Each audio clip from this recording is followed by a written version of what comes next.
Harlem, 1930s. A woman ran the numbers game and answered to no man. A young hustler named Bumpy Johnson worked for her. One day, she gave him a single order. According to accounts, he never forgot it for the rest of his life. Stay with me, because by the end, you will understand why one sentence from Stephanie St. Clair shaped one of the most feared men in Harlem history. Stephanie St. Clair was not someone people took lightly. She came to New York from the Caribbean with almost nothing. Stories claim she taught herself how to read contracts, how to talk to lawyers, and how to survive in a city that wanted to chew up a black immigrant woman and spit her out.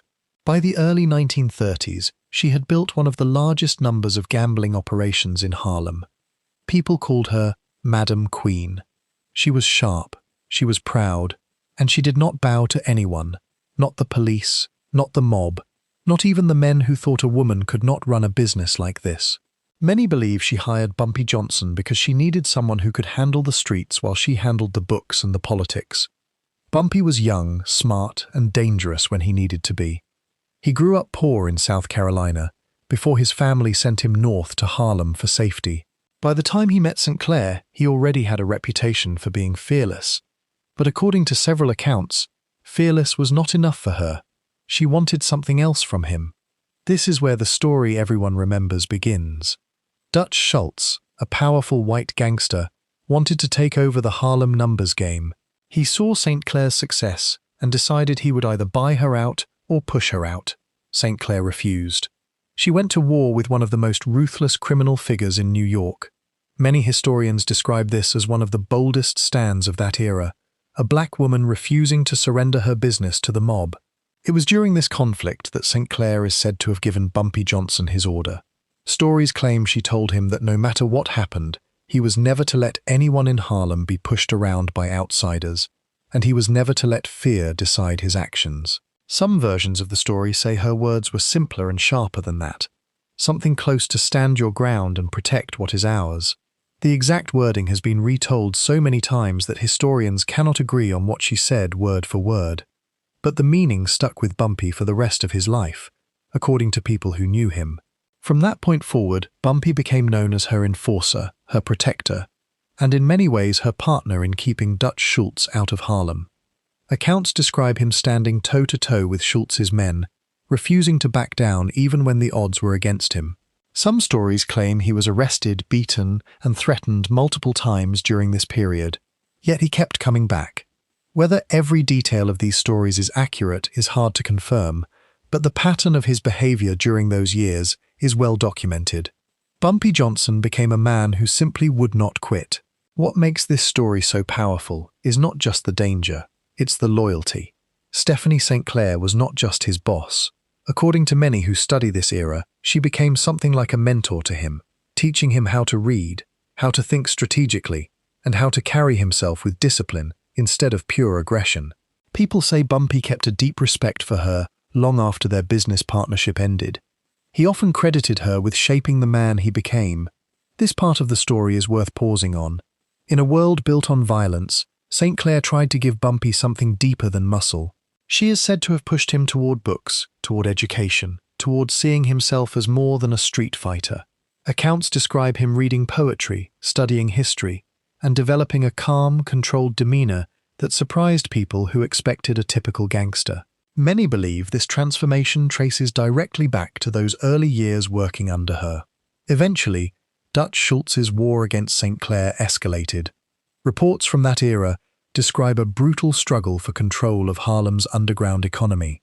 St. Clair refused to give in, even when threats against her life increased.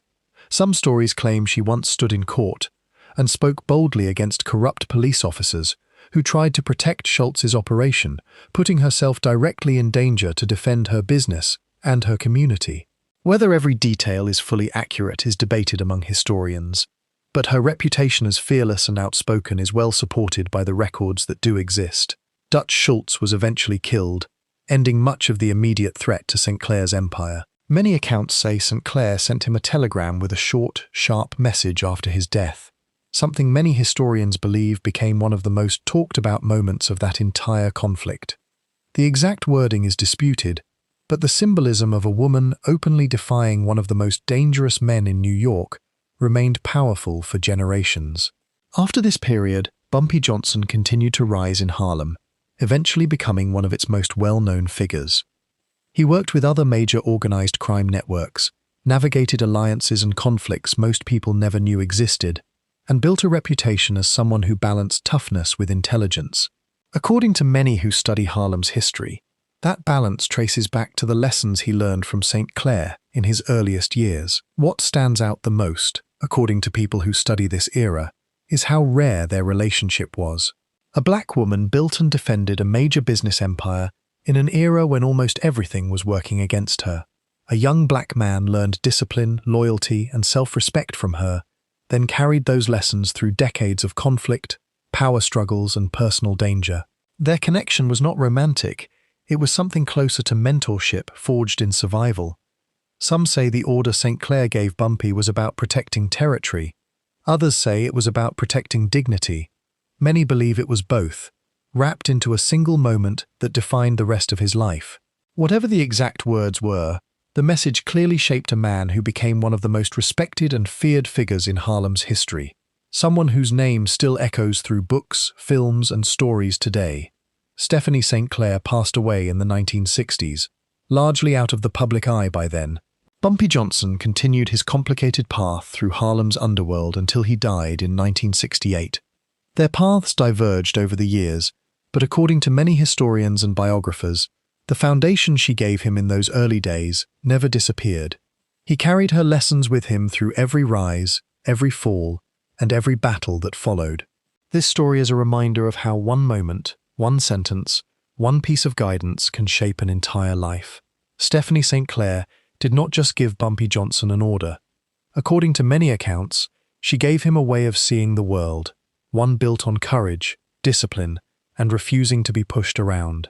That lesson followed him for the rest of his life, and it is part of why his name is still remembered today. If you want more real stories like this one, stay close, because Harlem's history is full of moments most people never hear about.